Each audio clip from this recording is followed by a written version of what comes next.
사실 몽골 그러면 지금 부동산으로도 몽골 부동산 핫하다 이렇게도 얘기하죠. 옛날에 몽골 사람 뭐? 또 유목했었잖아. 유목민이야. 땅은 누구의 소유도 아니야. 내가 가는 곳이 내가 자는 곳이고. 그렇지. 근데 몽골인들도 이제 땅의 중요성을 확실히 눈에 띄었어요. 이미 한국의 초창기 사람들은 투자를 많이 했어. 근데 여기서 조심해야 돼요. 지금 한국인들이 되게 많이 취득하는 부동산이 또 있어. 어디냐 하면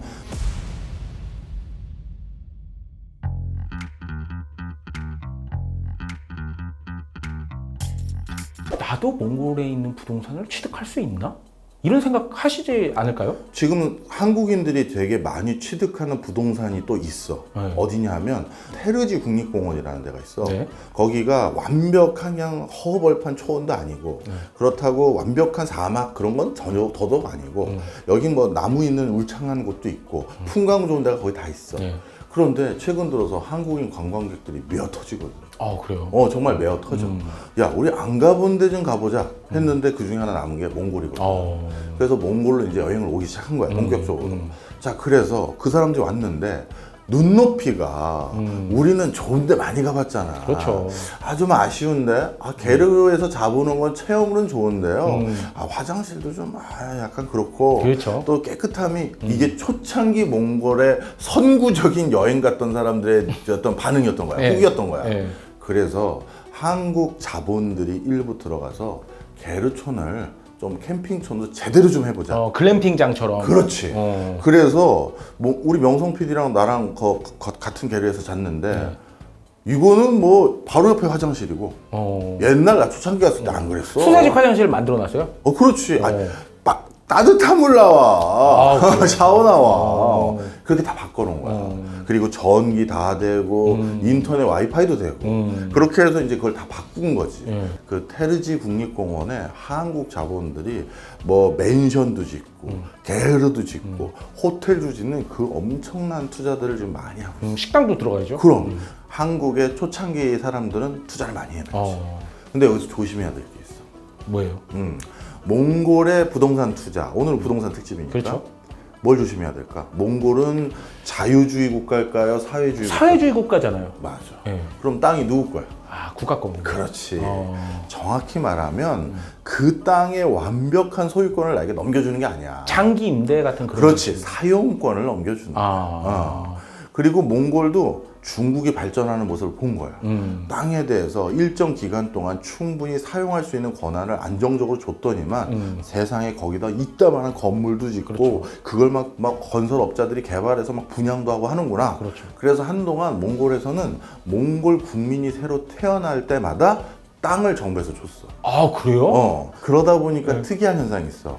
몽골에서 울란바타르나 아니면 테르지 국립공원에서 저 바깥으로 초원으로 가다 보면 이상하게 초원에 그냥 초원 중간에 타이어, 폐타이어가 여기저기 놓여 있거나 폐타이어를 절반 땅에 이렇게 박아놓기도 해. 국가로부터 받은 땅이 있거나 자기가 산 땅이 있을 거 아니야.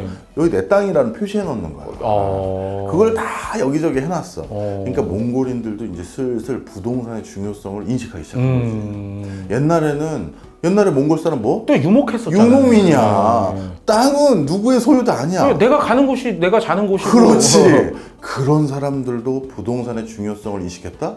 자, 부동산 투자할 때 제일 중요한 게 뭐야? 첫 번째, 땅을 산 다음에 이득을 취해서 그걸 되팔아야 되는데 그렇죠. 되팔 수 있는 절대 다수의 소비자들은 그 나라 현지 사람들이거든. 그렇죠. 근데 그 나라 현지 사람들이 땅을 팔다니요. 그냥 여기 오늘 내가 자러 왔는데 하면 할 말이 없잖아. 그렇죠. 근데 몽골인들도 이제 땅의 중요성을 확실히 눈에 띄었어. 그러다 보니까 아직 내부에서 땅을 본격적으로 개발해서 우리 뭐 분당, 일산 이렇게까지 할 능력은 아직은 부족하고. 아직은 역량이 부족하지만. 그런데 그런 자본력과 그런 기획력과 또 그거의 초창기 시드머니로 한국 관광객이라도 데리고 올 수 있는 파트너가 한국인이잖아. 그러다 보니까 몽골 현지 사람과 한국인들이 합쳐서 부동산 프로젝트를 되게 많이 해. 그리고 그걸 꼭 해야겠다라고 생각한 상징적인 부동산 프로젝트가 두세 개 있어. 첫 번째가 뭐냐면 바로 두 번째 몽골 신공항 크게 지었다고 했잖아. 네. 그걸 우리나라 삼성물산이 지었어. 아, 삼성물산이. 그래서 그거 지었을 때 삼성물산 직원들이 몽골에 또 장기 체류했었거든. 네. 그러면서 한국의 건설 문화라든가 건설 사람들과 몽골인들이 되게 많이 소통하면서 네. 아, 이게 건설로 이렇게 돈을 버는 거구나. 왜냐하면 몽골의 밤에 우리가 할 게 별로 없고 몽골 밤에 또 그 몽골인들도 이거 좋아하고 아, 술. 또 그렇죠. 건설 쪽도 이거 좋아하잖아. 그렇죠. 그리고 몽골의 보드카는 이게 도수가 장난이 아니거든. 그렇죠. 이 양반 떡이 됐어. 그냥 술이라기보다는 알코올이 더 가깝죠. 그럼. 그럼 신공항 말고 그 다음 뭐예요? 그 다음이 몽골에서 제일 처음 가야 되는 관광지 중에 하나가 몽골 국회의사당이야. 아, 몽골 국회의사당. 몽골 국회의사당에 가면 또 거기 정 가운데 이렇게 징기스칸이 이렇게 딱 앉아 있어요.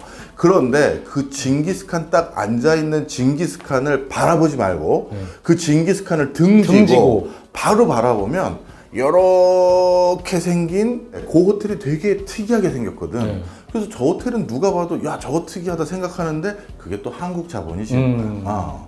자, 몽골은 아직도 이 미신이 많거든.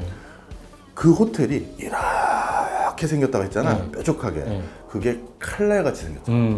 그래서 이 칼날로 징기스칸을 겨누고 있다라는 본인들끼리의 미신이 있었어. 그래요? 우리나라가 설마 몽골에게 그렇게까지 해나? 그럼요. 그런데 그러다 보니까 저 칼날을 가지고 있는 저 호텔이 우리 징기스칸을 겨룬다 막 이렇게 했는데 그것도 한국 자본이 들어가서 지은 거라는 걸 저 호텔 누가 지은 거야? 막 그랬을 거 아니야.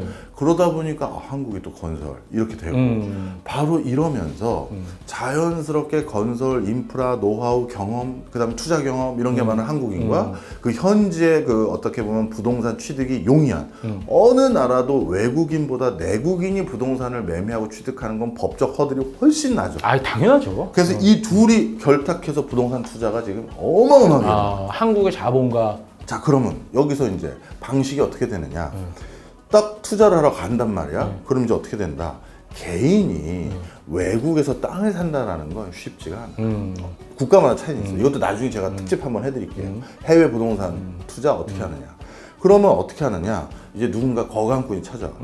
뭐 예를 들어 초창기 중국 같은 경우도 그래. 반갑다 해 하면서 네가 이거 못 산다 해. 그래서 내 이름으로 사야 한다 해. 그런데 그럼 어떻게 하냐? 너랑 나랑 채권 채무 계약 같은 걸 쓰면 된다 해. 이렇게 해서 우회적으로 투자를 하는 여러 가지 방법들이 있어. 예를 들면 그래서 그런 형태로 이걸 딱 하는 경우가 있어. 그리고 요즘 들어서 몽골 여성분들과 한국 남성분들이 결혼을 또 많이 하거든. 또 비즈니스하러 갔다가 거기 또 현지 여성분하고 결혼하신 분도 계셔. 그렇죠. 그러다 보니까 아내 이름으로 또 그걸 하는 경우가 있어. 또 외모의 차이가 없어도 또 이질감이 많이 맞아. 없잖아요. 그러다 보니까 아내 이름으로 부동산을 투자하거나 부동산을 기반으로 한 사업을 하거나 아니면 거기에 있는 저 사업 파트너 그 사람의 이름으로 그런 경우를 하는 경우가 있는데 이러다가 둘 다 망하는 경우가 많아. 이유는요?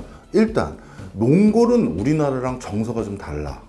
이혼을 엄청 편히해. 그래요?